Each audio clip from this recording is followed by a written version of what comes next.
We feast and then go into the famine.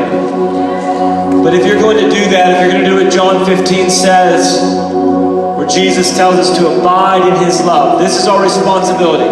Our job is to abide in his love. Revelation 20 says that Jesus says, behold, I stand at the door and knock. He's knocking on your door. It's your responsibility to open the door and let him in. And what has to happen, like, you have to make such a solid commitment for this. There has to be no competition in your life at all when it comes to the knock.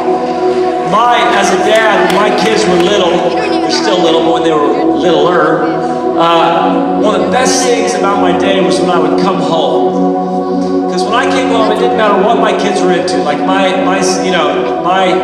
my daughter used to love Dora. I mean, just loved Dora. Watched Dora all the time. There's Dora. Or my son might be into whatever, into Spider-Man or Superman, or it didn't matter what happened. The minute I walked in the door, my kids dropped whatever they were doing and ran screaming that I was home.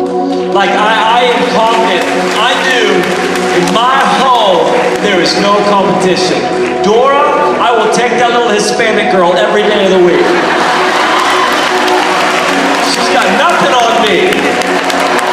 My 3-year-old little girl, when I got home, and all she wanted to see was me. And this is how we have to be. We have to be where God wants to come in you. God wants to show up. Jesus wants to come and love on you. I mean, the Bible's about this. You realize this. He wants to come. He wants to love on you. He wants to reveal himself to you. He wants to come with his presence in your life. But what you have to determine is this. There is going to be no competition when it comes to the knock of Jesus in my life. When he knocks, there is nothing in my life louder. There is nothing that matters more than when Jesus knocks on the door. This is what he says. Revelation 20, he knocks on your heart, and if you'll open it, he'll come in, he'll dine with you. He'll be with you. What I'm trying to tell you tonight is this, that the hope for this generation is your ability to abide in his love. Because I'm convinced that our job and what we're to do is simply get you to get to Jesus.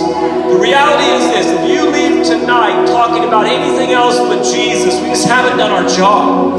Like, you've got to leave this place madly in love with Jesus. You've got to leave this place with a commitment in your heart.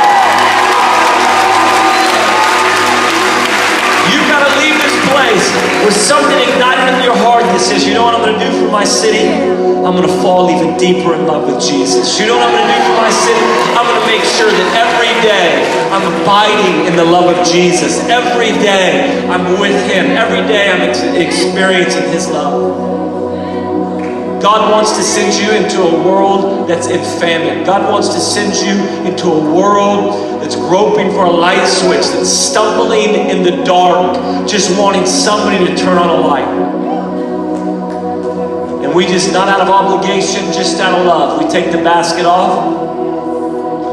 We say, I'm convinced the light is stronger than darkness. Jesus said, I'm light.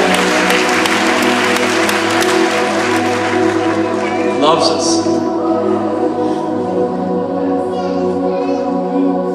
I just want you to put your hand on your heart. You just say, Jesus, you don't have to repeat this, but Jesus, I just pray, God, that you would